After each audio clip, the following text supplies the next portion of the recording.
Oh, yes, indeed. It is the Champagne Rugby Podcast coming to you live from the Export Beer Garden studio. I myself am Tony Lyall, joined by the ever-present and effervescent Sam Smith. Sam, how the fuck are you? I'm really great, thanks, mate. Does effervescent mean that I'm fizzy? Is that what effervescent you're sort of means? Bubbly like a kombucha. Oh, that's nice. Like a what butcher? Kombucha. Oh, kombucha. Yeah, right. You know, popular fermented drink, not cum. It's not filled with jizz. It's made from fermenting. I can only assume Garbage. Yeah, you know the new food bins that they have out west where you put all your rubbish scraps. They sort of ferment all that stuff and make a delicious drink out of it, and it's good for your gut health. Is it? Because I've tried some before and it's fucking rank. Yeah, I tried some once and it made me instantly need to go take a shit. Like an insanely fast turnaround. You know how people say coffee can make you need to go to the toilet? Totally. Took one sip and was like, I have to go now. Yeah, right. And I walked on out of there. And what a start to the podcast, can I just say? Already have managed to bring up taking a number 2, and for that I apologize. If you're about to turn the podcast off, don't worry. We're going to get into the footy in no time. It's not all going to be stories of times where I've had to go poos. You also talked about cum just before as well, so we're doing pretty good on this week podcast. Yeah, this is a grim start. Apologies. I sincerely apologize to our loyal fan base that is champing at the bit for rugby chat. Well, let's get into it because it was a truly incredible round. Stellar of weekend of rugby. Just absolutely a humdinger. And before we get into that, we've got a traditional bloop, bloop, bloop. It's an alert, Sam Smith. What's this about? This is a hot alert, red alert. We're in DEFCON 5 because rugby union has been mentioned on The Simpsons. Oh my gosh, we've done it. We've made it. This is it. They didn't mention our podcast at all, unfortunately. And I'm sure you may have seen this. If you like rugby, you've probably caught wind of this. Instead of me describing it, we'll just play it. So take a listen to rugby being mentioned on The Simpsons here. Ooh, New Zealand rugby. Whatever rugby is, Wellington sucks at it. It's incredible stuff. Bart Simpson knows what rugby is. Well, kind of. So weird. I looked at it and I was like, to me, it sinks to high heaven of a struggling television show trying to reach niche audiences by appealing to. They've Googled small countries and their sports. Yeah. In every episode, they'll drop something in. And in the video, of course, we see that they list the rugby teams in New Zealand as Auckland, Tauranga, Wellington, and Christchurch. 2 are correct, but not at this time of year. So I think Rotorua's in there. Oh, is it as well? Cool. I think Rotorua is one of the teams. You're like, guys, I don't know if you know anything about anything, but Rotorua, not exactly a huge bastion of... so the teams on the list are, they call it New Zealand Rules Rugby, which first of all is all over the show. The teams, Wellington versus Auckland, they're playing in the first game. That's good. That's Tauranga, Tauranga and Christchurch are playing in the second game. Twice. And the last game, Rotorua and Dunedin. Oh, incredible. Incredible.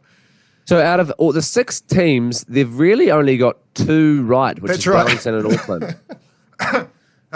But hey, good on them. At least they didn't want to get sued by Super Rugby, who'd be very keen to get some money from old Fox.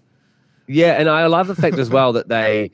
went with Wellington sucking. That was the sort of joke off the back of it. Bart says, as you heard, I don't know what rugby is, but Wellington sucks at it. And these are the current NPC champions and the current holders of the Ranfurly Shield. Yeah, but it stinks of lazy writing. That's what it is. It's lazy writing. I mean, if we were going to make fun of a sport, if we were running a sitcom, Tony Lyall, what would you be doing? We'd be doing French football, tiddlywinks. Football. I'd be making fun of football. I'd be saying Chelsea, you suck. Oh yeah, they're pretty good though. That's sort of Man United, you suck. I saw some kids in a Man United shirt the other day, and I thought, come on, guys, your parents need to support a better team. Okay, yeah, I can see. I kind of enjoyed the rugby one on The Simpsons better than what you just did. So maybe they weren't all too bad. So did I. I did as well. And speaking of rugby, should we bloody get into it? Please do. A humdinger of a weekend. Massive weekend. I was really jazzed up on Friday night. I was hoping that the Highlanders would be able to get one over the Chiefs. I tweeted about saying that I thought they were going to win. You said 13 plus, didn't you? No, I said 12 and under. I'm not a maniac. Unfortunately, they did win by 12 and under. Unfortunately, the under was about 24 points that they were under. So the Highlanders losing to the Chiefs 28-52, but what a game. And also, geez, the Chiefs look good. They are on fire. Everyone, they're strong all over the board. It seems like they're going to be unstoppable until the final when my Crusaders beat them. Well, we've got a little snippet from that game from what could be the team try of the season. I heard a commentator, one of the proper commentators, calling it the greatest team try in Super Rugby history, which I think is a bit elaborate. Like, we've had quite a few years. There's some bangers out there. This sport's been going for hundreds of years. Yeah, I feel like it was just the greatest team try that he can remember due to the CTE he suffers from playing professional rugby union for years. But let's take a listen to that right now. And he puts the chip kicking Umaga Jensen, but uncontested, and it goes back to McKenzie runs away from the dude. McKenzie sees a gap. McKenzie over the 10-metre line. Inside to Weber. Weber over the 10-metre. Weber into the 22. It's taken by Gilbert. Pops it up though to Narawa. Narawa to Peter Gus. Peter Gus. They've got numbers. Here come the Chiefs. Oh, they have to score. He races for the line. Try to Jermaine. No, George Dyer. On fire. What a try. Link to the field for the Chiefs. Cheese Yeah, and it is an incredible try. And I'd love to see it finished by a forward. I've professed before my love for forwards scoring tries and for sprinting up the field, looking like backs, and just good support play, really. In that, just lovely try. D-Mac starting it all. They should do a move, because it would freak everyone out, where just everyone swaps positions. The backs get in there for the scrum, leaving all the forwards in the back line. It'd be incredible. They'd pass the ball, they'd run real slowly and probably get tackled immediately by all the backs. But then, suddenly, something good would happen, and I haven't thought through this properly. Oh, it does sound like a well-considered reckon. Hey, if you're out there listening thinking, shit, these boys just make it up on the fly, they don't do any research, in your face, take that one and shove that down your pipe, because that was obviously a well-researched reckon there from Sam Smith. It feels like a Barbarians move, which I like. Love those. Shoot, ball up the jumper. Oh, speaking of that, oh no, we'll get to that in a second during the Brumbies game. Yeah, sorry, I'm getting off track. Sorry, I'm drunk on the champagne that we drink before every Champagne Rugby record. Yeah, we do drink champagne and do a couple of lines of nose kai just to get us into the mood. And it is an early morning record, so it sets you up for a hell of a day. That's true. Yeah, I agree with what you said. Thanks, mate. Appreciate that. I love that we're the Champagne Rugby podcast, famously sponsored by Export Gold. Yeah, it's true. But we do love it either way. We'll take it any way it comes. And to be honest, at this stage, as a Highlanders fan, I'll take it any way we come. We just dropped out of the 8 after that loss. There was the one thing I was holding on to, the fact that we were still in the 8. Because basically everyone in this competition gets through to the playoffs. Not everyone. Basically, it's your 4 everyone, people at the Sam. There's 12 teams in the competition, so the bottom 4 drop out, and it's just a basically shame everyone to not be in that top 8. You don't want to be the only New Zealand team who aren't in the 8, but they have been replaced by a certain team who, and this is what we're going to talk about now, need no introduction. Welcome to the podcast, the Fijian Drua. Oh my God! With a win over Wellington, who sucks, by which I mean the Hurricanes. Suck. Managing to lose the game to the Fijian Drua in Fiji, to be fair, a fortress, a difficult place to win. It's becoming that way, isn't it? That teams are struggling to win there. But Fiji, they're looking like the real deal, genuinely. Like, the attacking flair is, everyone knows them for that. That's what you expect when you watch Fiji play, the Fijian Drua play, I should say, for loose ball, any sort of loose ball at danger. but they actually played a lot of really great structured rugby. They tired the Hurricanes out. They forced the Hurricanes into committing fouls and getting everyone sent off. We had a red card for a couple of yellow cards. And I think that sort of play really frustrates other teams and opens them up to their style of play, which is throw the ball around, give it a rip, go the Warriors. And it plays perfectly into their hands. People sort of almost don't take them seriously and try to play expansive rugby. But you're taking a knife to a fist fight. Well, no, that's not. No, that's a smart move, because then you got a freaking knife. That's awesome. You're taking knuckle dusters to a fist fight. Yeah, that's also helpful. You're taking a gun to a knife fight. You're taking a spoon to a buffet. You're taking a spoon to the buffet. That's what I should have started with. Yeah. But that's good as well. Which seems crazy, actually, because I'm pretty sure they have spoons at the buffet. Like, they have like a bit where they have all the cutlery and you can like pick whatever you want to use. There are often heaps of spoons in there. I was once in the Kuru lounge because I'm a pretty baller guy, and I got my little meal and I didn't have enough hands, so I popped my knife and fork in my pocket and went over and sat down. And then I was like, I forgot a knife and fork. Went back, grabbed another knife and fork, came back, ate my little meal, and then I was on the plane flying through the sky, and I sort of tapped my pocket and was like, oh, here we go. I've got a knife and fork in my pocket here. A metal one on a plane? Yeah, I could have gone full... Oh, my gosh. Full 9/11 on that one, but I abstained and just... That is a crime, Tony Lyall. You should be in prison. If the feds get hold of this, buddy, you're getting locked up for years. You'll never be allowed to fly in this country again. Luckily, we don't have a federal police department, so I think I'm good as gold. Yeah, cool. Yeah, I think you've dodged it. Nice work, man. Proud of you. But love to hear it. The Fiji and Drua and the Hurricanes just... Oh, man. I want to see Fiji go all the way. I want to see them, like, in the semis, really rumbling a team. Like, they're just in the 8, so they're going to have to go away from Fiji to play their last games. Yeah.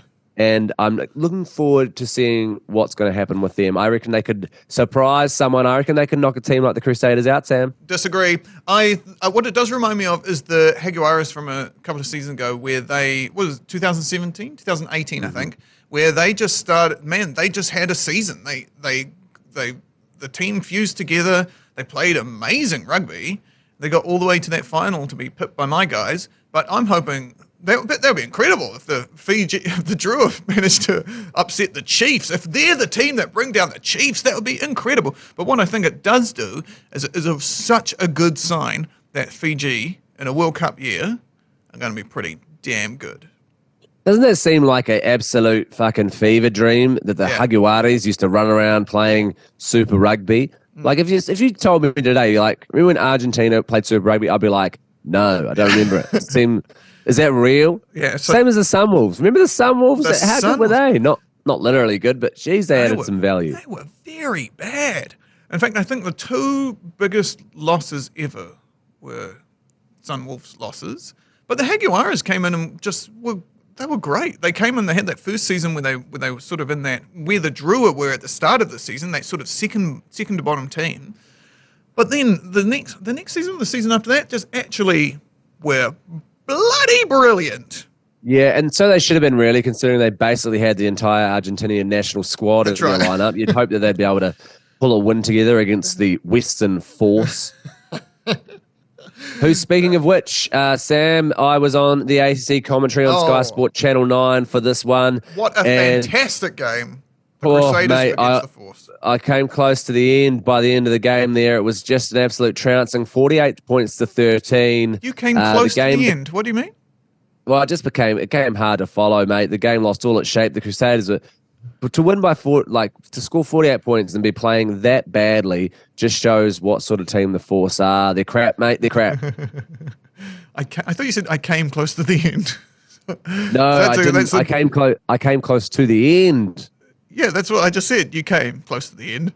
So no, well done. Jizz. I thought about ending it. It was a tough game to watch. It really was. The Crusaders, man, you needed to do some truck and trailer training and work on those ball handling skills. Yeah. What are you talking about? A lot of drop balls, Sam Smith. That's what I'm saying. There were so many knock-ons. The Crusaders' fundamentals were so bad. I was like, what Crusaders team am I watching here? They were knocking balls on left, right, and centre. See, I watched the entire game, Tony Lyall. I think you're a filthy liar, and I won't stand for it. How dare you? My boys were perfect. They were wonderful, and I don't care what you say. We've got some highlights here. We'll be able to play a couple of highlights, and well, hopefully this illustrates my point. I haven't actually heard this package, so we'll see how it goes. Here's some highlights from the Crusaders and the Force. Had a rough one last week, of course, losing to the Chefs. So maybe he's just thought, fuck. Oh, sorry. Huge disclaimer early on. Running on a Love it. I think both Matt and I last night really pushed the boat out, so we're just trying to compose ourselves. We've had word from the NZB legal team that a stray F-bomb won't land us in any hot water since you've got to punch in the parental code. Switching Moanga sends it wide. Oh, Will Jordan. He's back, baby. Whanganuku in the corner, and the Crusaders are running rampant. Third try of the game. Brodie McAllister's licking his lips for a hat trick here. He's got the ball in the boot. Oh, as the backs decide to join the rolling ball, and that was all David Harvili. He'll claim that to the end of his days. But Brodie McAllister gets himself a hat trick for the Crusaders, an easy try just inside the second half for the Crusaders, and they are pretty comfy in this game. There we have it. It is inconclusive, to be honest. I do remember saying on several occasions that the Crusaders were dropping the ball the whole time. There were so many handling errors. There was dropping high kicks, like bombs. They couldn't basically catch one. It was inconsistent with the Crusaders team that we know and you love, Sam. I think it's going to be tough if you come up against a team that isn't absolutely woeful with those sort of moves. Sam, I don't think... in my recollection of this game is we just totally trounced them, and Brodie McAllister got a hat trick, which is lovely. I suppose he's a hooker, so that happens every third game now. But it was a great game, great team, lovely people. Oh, you just want to hang out with them.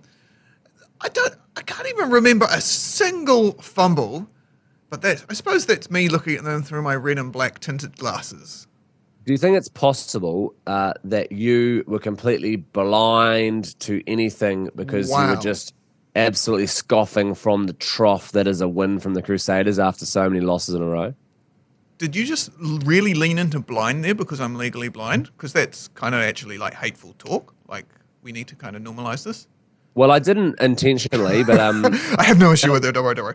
Now that you've mentioned it, potentially it was so good. It was the kind of game that was kind of getting our season back on track, because we, for a moment then, we jumped up to second place, which is great. And when we win against the Blues this weekend, oh man, we're going to cement that spot.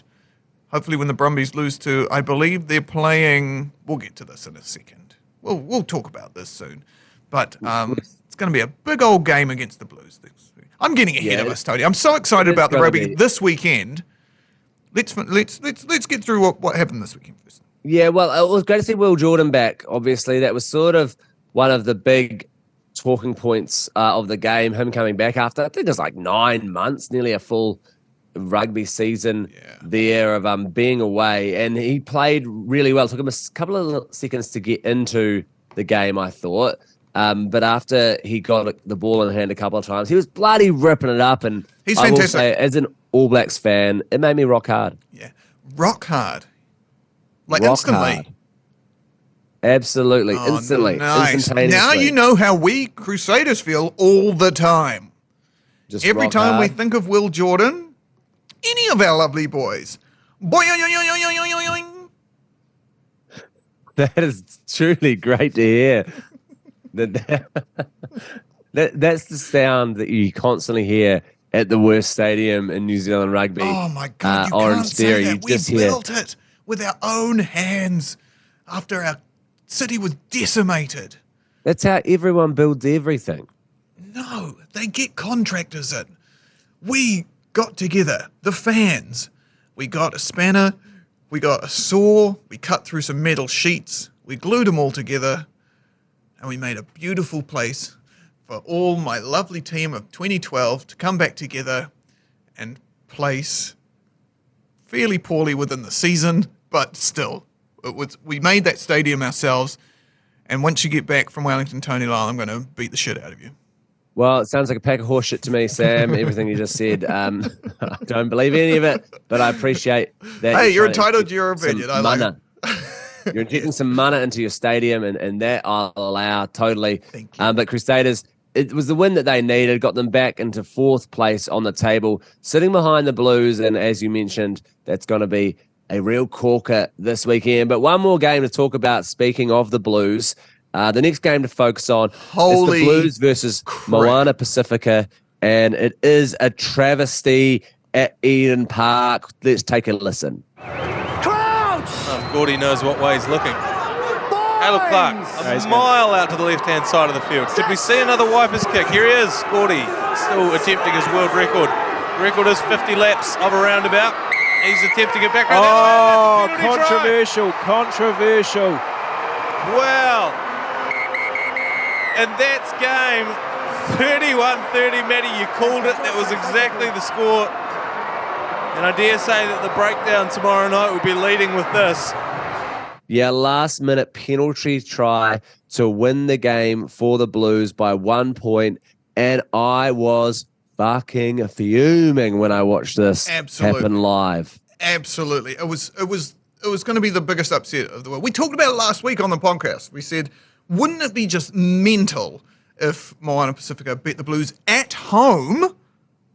And they almost did. And in fact, you almost wonder at the end of the game, should they have just pushed the Blues out wide so they'd have to score right on just let the try in, let them score it, so that then it would all rely on the penalty. They had 2 players sent off. Oh, it was mental. Yeah. Again, it's just the yellow card situation in Super Rugby. It drives me absolutely nuts.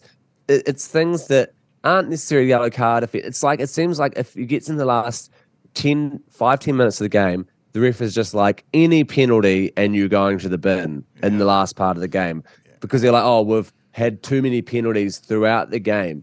That's how the game works. The longer the game goes, the more penalties there are because of the progression of time. Yeah. They accrue naturally. There doesn't need to be a tipping point where you get 10 penalties and someone goes off. It's unnecessary. And it ruins the game. Then you've got Levi Armour having to pack in at the scrum. And I also think that the Blues knew what was going to happen. I reckon they came in with loose spines. They hit that scrum hard, and then they let their arms go so that the scrum disintegrated. They were looking for a penalty try, and the ref sucked it up, and he got his nose in the trough of wanting to be the hero, and he gave the penalty try. And I think they always knew that was what was going to happen, the Blues. They're like, let's have another scrum with a weaker pack, and they're never going to give the penalty to Moana Pasifika in that situation. Yeah. Even if the Blues are the ones who infringe at scrum time. It's scrum penalty lottery, which is annoying to start with, and especially annoying when it decides the game, Sam. I'm fucking furious. I completely agree with you. I do want to say, though, it is nice to see 2 former Crusaders coaching 2 teams against each other. That does make me happy. And just going back to what you said, I like it when you see a back join the scrum for reasons I talked about before. It's fun when people change their positions. You see a hooker on the running down the sideline. Love it. What's he doing out there, the lazy bugger? They're using him there as a battering ram. I know exactly what they're doing. But it's just great. It's great. They are Leon McDonald and Aaron Major, if you're sitting at home scratching your head thinking, who are those guys that Sam was talking about? Leon McDonald, the second highest Crusader try scorer of all time, still, I believe. And Aaron Major, just all-round legend. Who's the highest? Is it Marika Vunibaka? No, it is Mr. Caleb Ralph. Caleb Ralph himself. That's right. What an absolute legend. Yeah. Right up there with Scotty H. Scott Hamilton. Remember him? Love him. Yeah. Those are all people who played for the Crusaders, and we can all kind of remember them playing for the All Blacks, but not really. But still, God, they were good for the Crusaders. I'll give you that much, Sam. They used to get so much hate when I was at university. Everyone used to make fun of me for like the Crusaders, and I went hard on Scotty H. I call him Scotty H. He's my mate.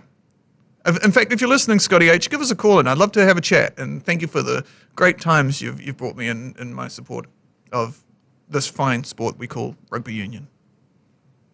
Again, we don't have a number available, Scott, but just rip into our DMs, just give us an ad on Instagram, and I'll give you. We'll get back to you, Scott Hamilton, if you are an avid listener to the Champagne Rugby podcast. I can only assume, but I've had enough of talking about this Blues game because it made me furious. Moana Pasifika played amazing.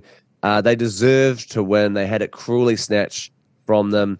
And I'm not even saying that penalty try wasn't a penalty try, but it reminded me of watching the Warriors where the ref kind of is almost thinking, I'm going to have to maybe do something here to make this happen for the Blues.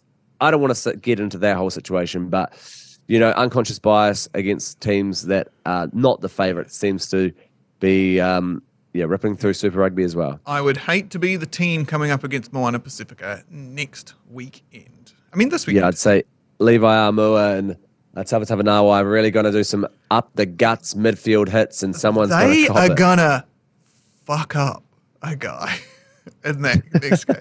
They are going to kill someone with such a vengeance-filled tackle. It's going to be beautiful scenes. It is. In the last two games, Waratahs beat the Reds and the Brumbies beat the Rebels, are both all going to plan. So we're going to take a quick break and come back with this week's games of Rugby Union. Ooh, Big Sam Smith, it's a hell of a weekend coming up. I think you'll agree. There's a lot of games that will be, sort of tempting people's taste buds, but there is a big, juicy, traditional rivalry right in the middle. But we'll get to that. Let's talk first about this Chiefs versus Reds game on Friday night. Who you got? Reds, you're going down, buddies. It's the Chiefs going to be again. Surely at home. Great stuff. Reds suck. We're away. Wouldn't it be a little bit funny if the Reds won? I would love it. I would love it. It's so funny to watch a team that's reigning supreme get beaten, or at least pull out a draw or something that'll just be. If the Reds press the Chiefs, it's going to be beautiful, but it's not going to happen. Chiefs by 60. It would almost be worth it just to see ACC head G Lane's face, see James McConey's face of the Chiefs losing to the Reds, but you've got to support the Chiefs in that regard. It's going to be go the Chiefs. I would say 60 plus. Yeah, good. We agree. And then the Force against the Fijian and Drua on the Friday night as well, directly afterwards, and that'll be a good one because it's the Fijian and Drua playing in Perth. So I'm really hoping that they can take some of that form from Fiji and trounce the Force, who are, as we mentioned earlier, pretty woeful. Totally. Send the Drua further up the table. They'll jump into, fifth? Sounds great to me. Sounds great to me. And a team who know all too well about the perils of playing the Fijian and Drua. 4:35 on Saturday in Wellington, the city that I'm at. I could actually go to this game. It's the Hurricanes versus Moana Pasifika. And Moana Pasifika coming off that close loss. I reckon they're going to be hurting. I reckon it's going to be a hell of a game. And the Canes better look over their shoulder. Because the Canes as well, they'll be hurting as well. So these are teams coming off close losses. They're playing each other. This is going to be a banger of a game, I reckon. Yeah, you know what? I reckon I'm going to go. You should I'm going definitely to go to the game on Saturday. I'm in Wellington. We'll get to why at the end of the podcast. You got to listen in. Oh, that's called a tease, baby.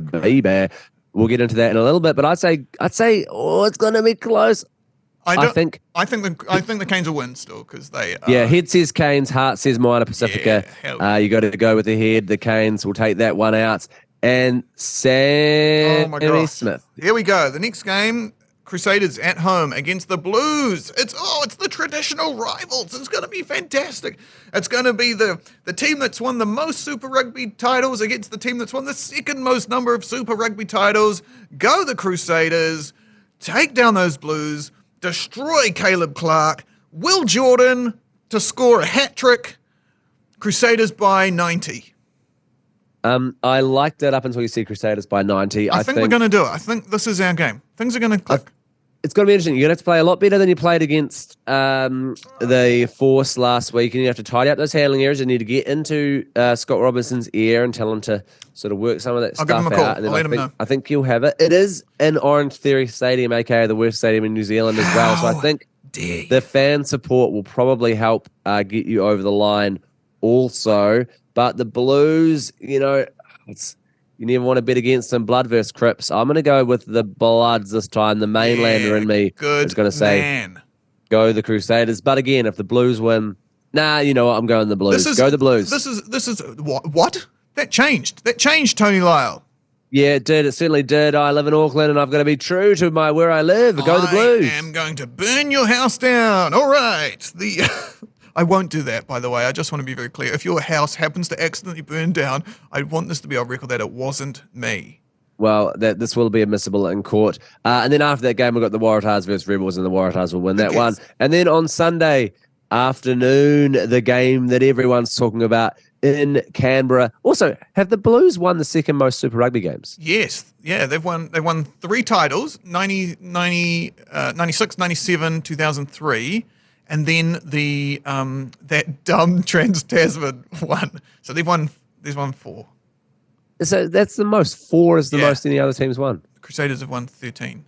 How many of the Chiefs won? 2. So 2012, they 2013. They did the 3-peat, didn't they? No, that was the Crusaders. Twice. Oh, that sounds about right. Okay, so I'm getting carried away in my own thoughts. It's the Brumbies versus Highlanders in Canberra, and the Highlanders. If the Highlanders win this, that's fantastic. Yeah, I think they are going to go in there and shit in the Brumbies cereal. I think it's going to be a close win to the Highlanders. I think it's we in their cereal. Sorry, I said the wrong You can shit in someone's cereal. Yeah, that's a hell of a way to start the day. Better. A lot of fibre in there. But the Highlanders, hopefully, I reckon they're going to win. Maybe 2 to 5 points will be the Brumbies. And Sam, we're going to encapsulate this in this week's TAB Good Punt. TAB Good Punt. Good Punt. Good Punt. Every week he loves saying it immediately after I've said it. And what we're going to put on this week, the first score of the game in that Highlanders game to be a Highlanders try. And in the Crusaders game, the first score of that game to be a Crusaders try. And so that's the first score. That's they have points to of score the game, yeah. A try. First points, no penalties, none of this dilly-dally. It's the first score of the game. And we're on a roll. We won last week. We smashed it. It came in. We had Highlanders to score a try first and the Crusaders to score first. Both those things came true. So we're sticking to our knitting. We're rinsing and repeating. But this week it is first try, first score of the game. So I'm excited to see that come through, and we're really going to chip in with a potential return of $1,052. Oh my gosh. I think this is going to be quite rare as well, because often when we get a team at home, the Crusaders I'm talking about, we will leak in one try to start off with, and then we'll go, oh, that'll really get us on track, and we'll go back and then trounce them. So I'm a little bit nervous about this. I'm quite by nervous, I also mean excited, because this is a chance to win a lot of money for you guys. The most common points in a game is home team penalty is the most common first points of a game. The home team gets the ascendancy, they've got the team behind them, and the refs can get the whistle out. So we haven't gone for the most common, but we have gone for home team try and away team try, and the Highlanders try as well. So, that's really committing. I reckon that has changed as well. Sorry, Tony Lyall. I reckon people aren't kicking as many penalties first up now. I reckon people are kicking for the corner and trying to get a try straight up. Yeah, there probably is some validity in that. So exciting round of Super Rugby, and now is the time for the big reveal. I am in Wellington for the New Zealand International Comedy Festival for the whole week. So if you're in Wellington, come along to the show 8:15 at Te Auaha every night. Tickets at comedyfestival.co.nz. 8:15, Tony Lyall. That is a good time slot. They've put you in prime time. Yeah, prime time, baby. Big T Lily ripping it up. Boy. So if you just go to Instagram or whatever, type in Tony Lyall, you'll see all the dates there right in front of you. And that will be a treat to see you in Wellington this week, and then a couple of weeks in Auckland. Grab your tickets early, because Auckland is going good, so you want to get in there before you can't anymore. You will not be allowed. The venue will be full to capacity. So get in amongst it. Wellington, on the other hand, you'll be fine. So come along and buy those cities to the Comedy Festival. Anything you want to shamelessly plug before we go, Sam? I work on a television show called 7 Days. Please watch it. It's a great show. The tiny little boutique show 7 Days is really going to... We're doing well, man. We rated our tits off last week. Let's do it again. Let's do it again. Lovely stuff. All right. Well, thank you very much for listening, as always. Yeah, to listeners, the podcast. we really appreciate you. Thank you. We Thank do. you for putting we your really time appreciate aside it. to listen to us talk about rugby at the same time. Take it away, Tony Lyall. I hope your team wins out there. I hope whoever you support wins, unless that team is the Brumbies. Go the Crusaders!